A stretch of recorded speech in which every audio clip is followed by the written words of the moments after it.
రూపాయి ఖర్చు లేకుండా మూర్తి స్టోర్ సిటీలో ప్లాట్ ను పొందండి. 1 plot free for every 10 plots sold.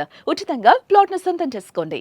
ఈ సీనియర్లు ఉంటారు కదా, పెద్ద అదే ఫస్ట్ నుంచి జబర్దస్త్ చేసిన ఆర్టిస్టులు, ఒకసారి చెప్పడానికి ట్రై చేయరా? ఎందుకురా ఇలాంటివన్నీ బయట షోల గురించి తప్పుగా మాట్లాడుకుంటున్నారు, మీరు చేసే పనుల వల్ల ఈ కమిట్మెంట్లు ఏంటి? ఇక్కడ కూడా సినిమాలు అంటే అక్కడ తప్పట్లేదు, షోలలో కూడా మీరు ఇట్లాంటి పనికిమాలిన పనులు చేస్తే ఏదో ఒక రోజు బయటపడుతుంది, షో మీద బ్యాడ్ నేమ్ వస్తుంది, మమ్మల్ని బ్యాడ్ గా అనుకుంటారని వీళ్ళు చెప్పడానికి ట్రై చేయరా? కొంతమంది అయితే అంటే అట్లీస్ట్ ఈ విషయం అని కాకపోయినా మిగతా విషయాల్లో కూడా ప్రతిదీ చెప్తారు. అంటే మీ మరీ ఓవర్ అవుతుంది, డబుల్ మీనింగ్ డోసులు తగ్గించండి, యూనో ఆ వల్గారిటీ ఎప్పుడైనా పెరిగితే అది ఓవరాల్ గా అందరికీ ఎఫెక్ట్, నీ ఒక్కడికే కాదు. ఇట్లాగా యూనో కూర్చొని మాట్లాడుకుంటారు, అందరూ కూడా డిస్కస్ చేసుకుంటారు. డెఫినెట్గా మేబీ ఈ పాయింట్స్ కూడా వచ్చి ఉండొచ్చేమో, మాట్లాడుకుంటారు మొత్తం అందరూ కూడా. But end of the day మళ్ళీ ఇండివిజువల్ డెసిషన్స్కే అక్కడ ప్రియారిటీ ఇచ్చుకుంటారు అంతే. నేను ఒకసారి ఒక ఆర్టిస్ట్, ఆవిడ పేరు ఫేసు, అది కూడా ఫేస్ గుర్తులేదు, పేరు నాకు నిజంగా అప్పుడు కూడా తెలియదు నాకు ఆవిడ పేరు. ఒక టీమ్ లీడర్ దగ్గరికి వెళ్ళి, హలో అండి, ఇట్లాగా నాకు మీరంటే మీ టీం అంటే చాలా ఇష్టం, మీరంటే కూడా చాలా ఇష్టం, సో నా ముందే జరిగింది కాబట్టి ఇది ఒక్కటే చెప్పగలుగుతున్నాను నేను అప్పుడు అక్కడ ఉన్నాను యాక్చువల్లీ, మాట్లాడుకుంటున్నాను ఏదో సరదాగా అట్లా. ఆవిడ వచ్చి మీరేమంటే మీరు ఎలాగంటే అలా, మరి నేను మీ టీంలో చేయాలి అంతే, అదే నాకు ఇంపార్టెంట్, చూడండి మరి అన్న. నాకెవరికి అర్థం కాలేదు, ఆయన ఇట్లా మాడుకుంటారు ఏందా పబ్లిక్ ప్లేస్ లో అనేసి. ఇంకా అంటే అటు కూడా అలాగే ఉన్నారు కదా అంటున్నా. ఓకే, సో అటు కూడా అలానే ఉన్నారని చెప్పేసి మనం కూడా ఇలానే ఉన్నాం. ఏమో ఇంకా ఐఎమ్ నాట్ షూర్, బట్ అంటే అది ఎంతవరకు ముందుకెళ్ళింది అనేది మళ్ళీ నాకు తెలియదు. ఆ డిస్కషన్ తర్వాత ఎంతవరకు ప్రొలాంగ్ అయింది అనేది. ఎవరు అదృష్టవంతుడు? డైరెక్టరా? ఒక టీమ్ లీడర్. టీమ్ లీడరే? Team leader. సో తర్వాత మీ టీంలో అయితే చేసిందామా? లేదు, అంటే చేయలేదు. ఆవిడ జబర్దస్త్ నాకు మళ్ళీ కనపడలేదు ఆవిడ ఎప్పుడు కూడా నాకు. ఓకే, సో మేబీ ఆ ఆఫర్ రిజెక్ట్ చేయబడిందేమో. ఓకే, సో మేబీ, బట్ నా కళ్ళ ముందే జరిగింది అది. భలే వింత వింతగా ఉన్నాయి మహిదర్ అసలుకి. మంచి సీనియర్ టీమ్ లీడర్ అట్లా. ఓకే, ఇండస్ట్రీలో కాస్టింగ్ కౌచ్ ఉంది, అది ఉంటదండి. అది లేదు అనుకుంటే అది భ్రమ అంతే. అది ఉంటది. ఏమంటే దాన్ని యాక్సెప్ట్ చేసేసి ముందుకు వెళ్ళిపోతారు చాలా మంది. నేను ఒక ఎగ్జాంపుల్ చెప్తా, అంటే నేను పేర్లు ఏవి చెప్పను. నాకు నా ఫ్రెండ్ ఒక అమ్మాయి నాకు ఫోన్ చేసింది, ఎక్కడో మా అక్క వాళ్ళ ఫ్రెండ్ అనమాట. సో అట్లా నాకు కొంచెం పరిచయం ఫ్రెండ్ అయింది.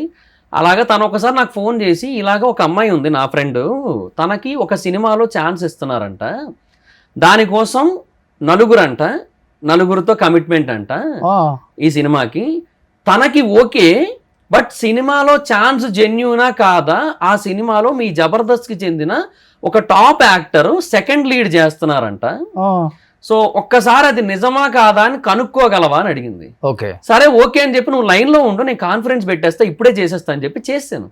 అప్పుడే చేశాను. ఆ టీంలో ఉన్న ఇంకొక పర్సన్కి ఫోన్ చేశాను, మాట్లాడి సరే ఇట్లా ఫోన్ ఇవ్వండి ఒకసారి మాట్లాడాలి అని చెప్పి అంటే ఫోన్ ఇచ్చారు. అడిగా, కాన్ఫరెన్స్ లో ఆ పిల్ల కూడా ఉంటుంది, అంటే నా ఫ్రెండ్ వింటోంది. ఆ టీమ్ లీడర్ అసలు ఆ సినిమా పేరే ఏం లేదు, నేను ఎప్పుడు అన్నాను, అది ఎప్పుడు వచ్చింది, అది అసలు వస్తున్నట్టు కూడా అది షూటింగే తెలియదు నాకు అసలు, నేను ఎప్పుడు వినలేదు ఆ పేరు, నేను వినలేదు మహిదర్, నిజంగా జెన్యున్ గా. ఎవరు సెకండ్ లీడ్? అతను ఒక పెద్ద టీమ్ లీడర్. ఆయన నేను వినేయలేదు అసలు, నాకు అసలు ఇదేందో నాకు అసలు కొత్తగా ఉంది, నాకు అసలు ఏం అర్థం కావట్లేదు, ఏం చెప్తున్నా, నేను అసలు సినిమా పేరు కానీ ఆ డైరెక్టర్స్ ఎవరో ఏమీ తెలియదు నాకు అన్నారు ఆయన. అది వినగానే ఆ పిల్ల షాక్ అయింది, అవతల చెప్పింది. సో చెప్తే ఇంకా ఆ పిల్ల ఓకే డ్రాప్ అయింది. బట్ అక్కడ సిచ్యువేషన్స్ రెండు రకాలుగా చూడొచ్చు మనం. ఒకటి 4 పీపుల్తో కమిట్మెంట్ అన్నా సరే, ఒక మూవీ కోసం తను ఓకే అనుకుంది, ఒక మూవీలో ఛాన్స్ అనేసరికి సెకండ్ హీరోయిన్ అనేసరికి, మళ్ళీ మెయిన్ హీరోయిన్ కూడా కాదు, సెకండ్ హీరోయిన్ అనేసరికి ఆవిడ ఓకే అనేసింది అమ్మాయి. అండ్ ఇక్కడేమో అసలు లేని సినిమాని చూపించి ఇట్లాగా ట్రై చేశారు. ఇది ఇండస్ట్రీ తప్పు అంటావా లేకపోతే వాళ్ళు తప్పు అంటావా? అవసరం అని. మంచి రైటర్ కదా నువ్వు. అవును, ఎవరు తప్పు ఇది?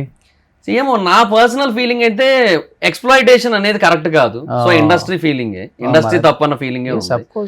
ఎందుకంటే నీకు అవకాశం, నువ్వు ఒకరికి అవకాశం ఇస్తున్నావు, దేనికి ఇస్తున్నావు?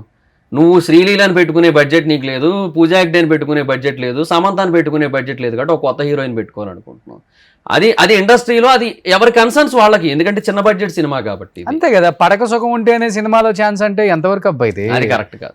దానికి ఒక 100 మంది అమ్మాయిలు పిలవండి, ఆడిషన్స్ చేయండి, 100లో ఒక్కరు బాగా చేయరా, చేయలేదు ఇంకో సిటీకి వెళ్ళండి, ఇంకో 100 మందిని ఆడిషన్ చేయండి, అదే బెటర్.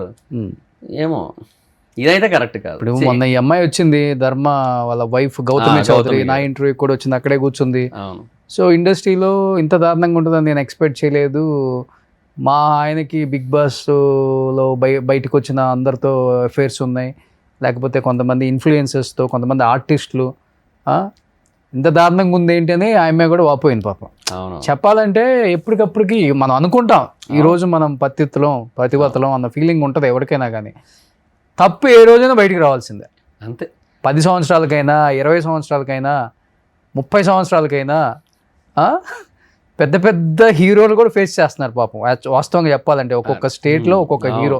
మనం దర్శన్ చూసాము, కర్ణాటక ఎంత పెద్ద స్టార్, స్టార్ అసలు ఆయన తీస్తే ఒక 100 కోట్ల కలెక్షన్ వస్తుంది అలాంటి స్టార్, అలాంటి వ్యక్తి. మరి చిన్న చిన్న పిత్రేగాళ్ళు అంతా. అందుకనే ఇప్పుడు కొంతమంది నేను మాట్లాడేటప్పుడు రోషన్ నోటికి ఏదొస్తే అది మాట్లాడతాడు కొంతమంది మీద. అంటే ఎందుకు మాట్లాడతాం అంటే ఈ పెయిన్తో మాట్లాడతాం. ఇండస్ట్రీకి ఎంతో ఆశ మీద వస్తారు పాపం, కొత్తగా వచ్చేవాళ్ళు, లేకపోతే డెఫినెట్గా వాళ్ళకి ఫ్యాషన్ ఉండి వచ్చేవాళ్ళు, సపోర్ట్ లేక నానా సంకలనాకి ఇంత దూరం వచ్చి ఇంట్లో వాళ్ళని ఒప్పించుకొని, తల్లిదండ్రులని, అన్నతమ్ముళ్ళని, సిబ్లింగ్స్ ఒప్పుకోవాలి మెయిన్. మీ అక్క ఏంట్రా, మీ చెల్లి ఏంట్రా ఇట్లా చేస్తుందన్న ఎన్ని ఉంటాయి, అందరిని ఒప్పించుకొని ఇంత దూరం వస్తారు. వాళ్ళకి మనం ఒక అవకాశం ఇవ్వడం పక్కన పెడితే ఫస్ట్ మనం ఇచ్చే అవకాశం ఇది వాళ్ళకి. ఇది దారుణంగా ఉంటాయి, విన్నప్పుడల్లా చాలా పెయిన్ అనిపిస్తుంది. అది ఇది తగ్గాలి ఇండస్ట్రీలో. మన ఇండస్ట్రీ కదా, అన్ని ఇండస్ట్రీలో తగ్గాలి. వాళ్ళు మళ్ళీ బయటికి రావటం, మళ్ళీ పెద్ద న్యూస్ అవ్వడం. ఆ మధ్య పెద్ద వైరల్ అయిపోయింది అది, ఆ న్యూస్ ఒకటి ఏదో కమిటీ లాగా వచ్చి మొత్తం. ఇప్పుడు మీడియా వైడ్ రేంజ్ లో పెరిగిపోయిన తర్వాత డిజిటల్ ప్రపంచం కూడా కరోనా ఇంకా టూ మచ్. ఇంత పెరిగినా కూడా మేము ఇంకా ఈ పాపాలే చేస్తాం, మాకు ఇదే కావాలి, దీంట్లోనే ఆనందం ఉంది, దొరకం అనుకుంటే తప్ప. చాలా మంది వస్తారు బయట, రావాలి. సో అట్లా అయిపోయింది ప్రపంచం. సో కానీ ఎందుకు ఇప్పుడు జబర్దస్త్ నుంచి బయటకు వచ్చావు, మంచి రైటర్ నువ్వు Mahidhar. First of all artist అనేది పక్కన పెడితే మంచి రైటర్. తర్వాత కూడా ఆది కూడా చాలా సినిమాలకి రైటింగ్ రాశాడు, దాంట్లో యాక్ట్ కూడా చేశాడు. నువ్వు ఎందుకు జూనియర్ ఆది నన్ను అంటారని చెప్పావు, కానీ ఎందుకు నువ్వు అక్కడ ఉన్న నీకున్న టాలెంట్ని మరి సినిమా ఇండస్ట్రీలో ఉపయోగించుకోలేకపోయావు? అంటే నేను జబర్దస్త్ చేస్తున్న టైంకే నాకు బేసిక్గా కొంచెం అంటే అక్కడ ఫైనాన్షియల్గా చాలా తక్కువ వస్తుంది కాబట్టి నేను యూట్యూబ్ స్టార్ట్ చేశాను. యూట్యూబ్లో బాగా క్లిక్ అయ్యాను నేను.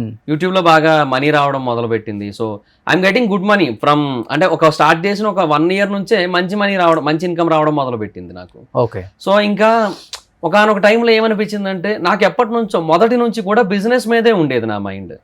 నాకు బిజినెస్ అంటే చాలా ఇష్టం. బికాజ్ నేను ఏమని నమ్ముతానంటే, ఇప్పుడు మొన్న రీసెంట్ గా రిచ్మండ్ విల్లాస్ ఎక్కడో న్యూస్ చూశాను, 2 కోట్లు పెట్టి 2,30,00,000 పెట్టి ఒక లడ్డు కొన్నారని. వాళ్ళు ఒక ఎయిదర్ ఆ చిరంజీవి గారి పొజిషన్ లోనో, లేదంటే పెద్ద స్టార్స్ ఎవరైతే ప్రభాస్ గారు, ఎన్టీఆర్ గారు, అల్లు అర్జున్ గారు, వాళ్ళ పొజిషన్ లో ఉంటే తప్ప మనం ఆ లెవెల్ ఆఫ్ స్పెండింగ్ చేయలేము ఇండస్ట్రీ పరంగా అయితే. అండ్ యూట్యూబ్ సోషల్ మీడియా పరంగా అయితే ఎప్పటికీ చేయలేము. 9 to 5 జాబ్ పరంగా చూసుకుంటే అసలు ఊహించుకోలేము కూడా, కల్లో కూడా కొనలేము దాన్ని. So where the money comes అంటే బిజినెస్. సో బిజినెస్ లోనే అంత డబ్బు ఉంటుంది. సో బిజినెస్ లో ఏంటంటే కస్టమర్స్ కి, అంటే గెస్ట్స్ అంటారు ఇప్పుడు, కస్టమర్స్ అనకుండా, బట్ ఏమో what ever it is, customers అనేది నా మైండ్ లో ఎప్పుడు ఉంటుంది.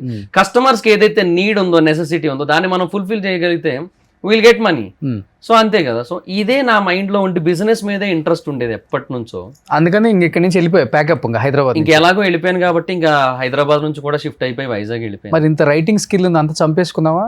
అప్పుడప్పుడు ఉపయోగించుకుంటున్నావు ఎక్కడన్నా ఏదన్నా సినిమా? అంటే ఇప్పుడు actually movie reviews, Bigg Boss reviews ఏవైతే చేస్తుంటానో వాటిని నేను చాలా ఎంటర్టైనింగ్ గా చేస్తుంటాను యాక్చువల్లీ.